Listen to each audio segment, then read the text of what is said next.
Happy holidays from the Fall River Public Library.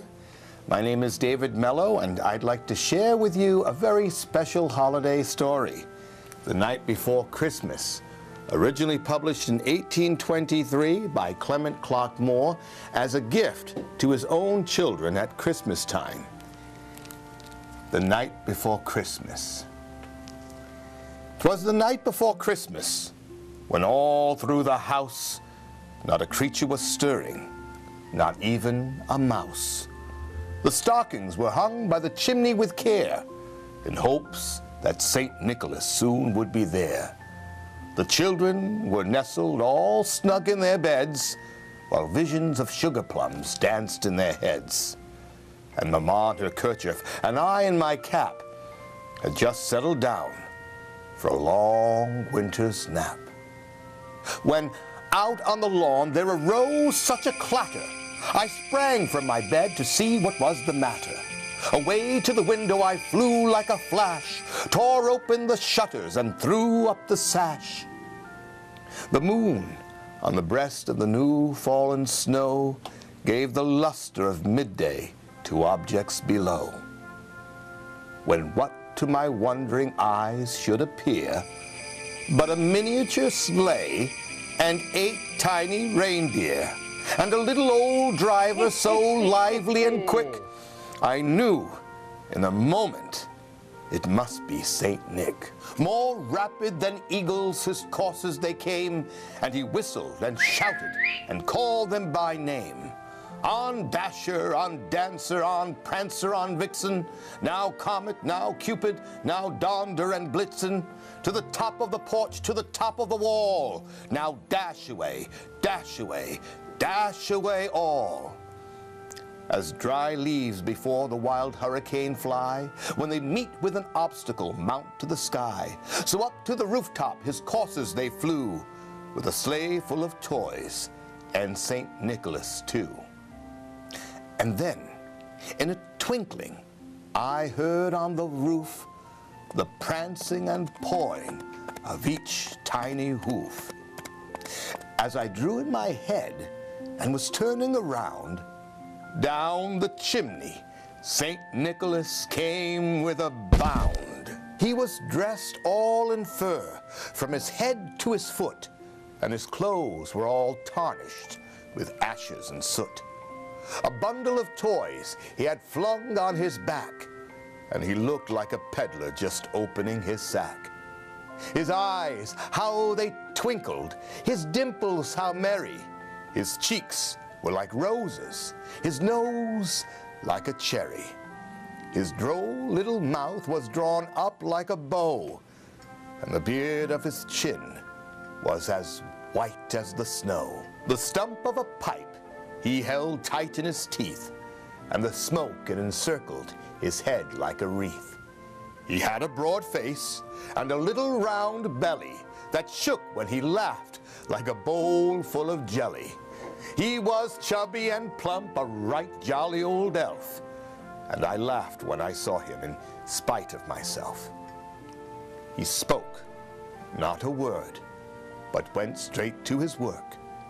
He filled all the stockings, then turned with a jerk. Then laying a finger aside of his nose, and giving a nod, up the chimney he rose. He sprang to his sleigh, to his team gave a whistle, and away they all flew like the down of a thistle. And I heard him exclaim, ere he rode out of sight, Merry Christmas to all, and to all a good night. The Night Before Christmas by Clement Clark Moore. Our second story became an instant holiday classic when it was first released in 1985. The Polar Express by Chris Van Allsburg. On Christmas Eve many years ago, I lay silently in my bed. I did not rustle the sheets. I breathed slowly and silently. I was listening for a sound a friend told me I'd never hear. The ringing bells of Santa's sleigh. "There is no Santa," my friend had insisted, but I knew he was wrong. Late that night, I did hear sounds, though not of ringing bells. From outside came the sounds of hissing steam and squeaking metal. I looked through my window and saw a train standing perfectly still in front of my house. It was wrapped in an apron of steam. Snowflakes fell silently around it. A conductor stood at the door of the open cars. He took a large pocket watch from his vest, then looked up at my window. I put on my slippers and robe. I tiptoed downstairs and out the door. "All aboard!" the conductor cried out. I ran up to him. "Well," he said, "are you coming?" "Where?" I asked. "Why, to the North Pole, of course," was his answer. "This is the Polar Express." I took his outstretched hand, and he pulled me aboard. The train was filled with other children, all in their pajamas and nightgowns. We sang Christmas carols and ate candies with nougat centers as white as snow. We drank hot cocoa as thick and rich as melted chocolate bars. Outside, the lights of towns and villages flickered in the distance as the Polar Express raced northward. Soon there were no more lights to be seen. We traveled through cold, dark forests where lean wolves roamed and white-tailed rabbits hid from our train as it thundered through the quiet wilderness. We climbed mountains so high it seemed as if we would scrape the moon. But the Polar Express never slowed down. Faster and faster we ran along, rolling over peaks and through valleys like a car on a roller coaster. The mountains turned into hills, the hills into snow-covered plains. We crossed a barren desert of ice, the great polar ice cap. Lights appeared in the distance. They looked like the lights of a strange ocean liner sailing on a frozen sea. "There," said the conductor, "is the North Pole." The North Pole.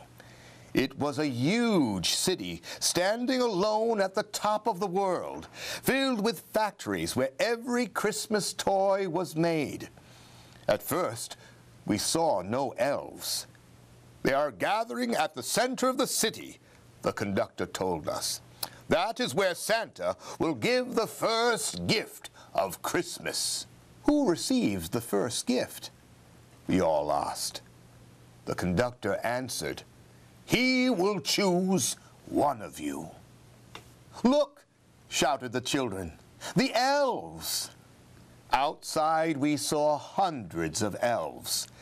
As our train drew closer to the center of the North Pole, we slowed to a crawl.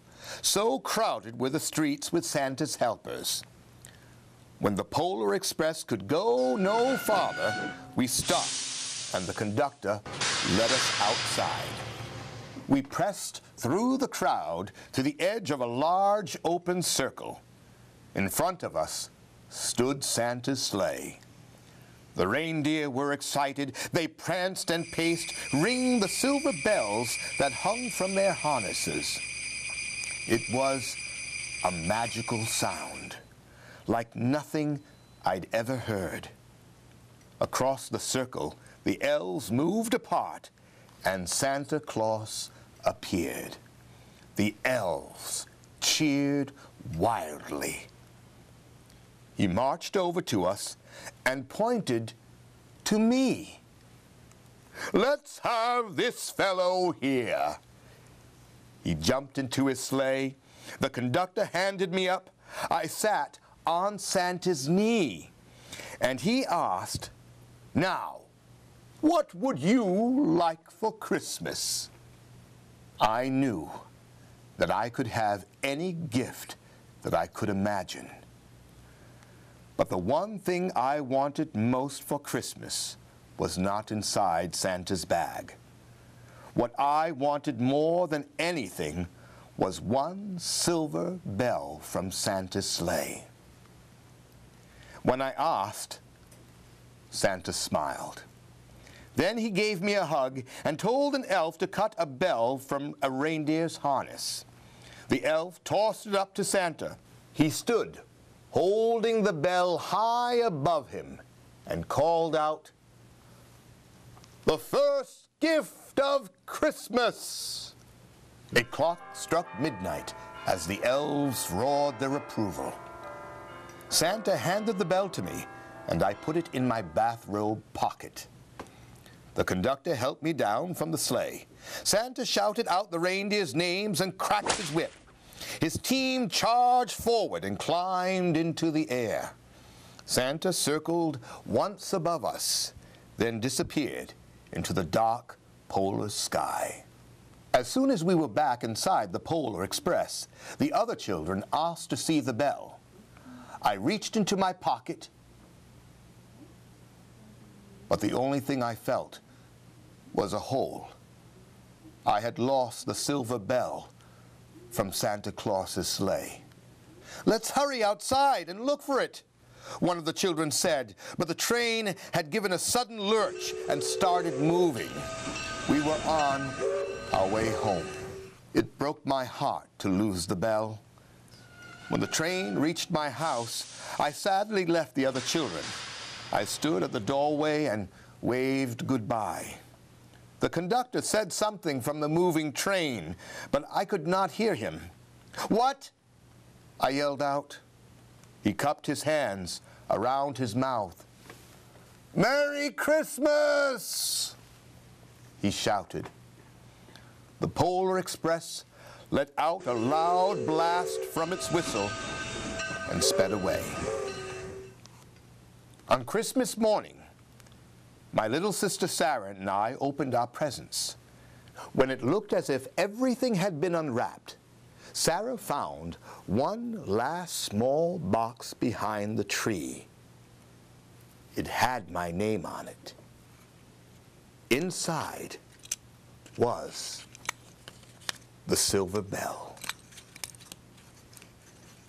There was a note. "Found this on the seat of my sleigh.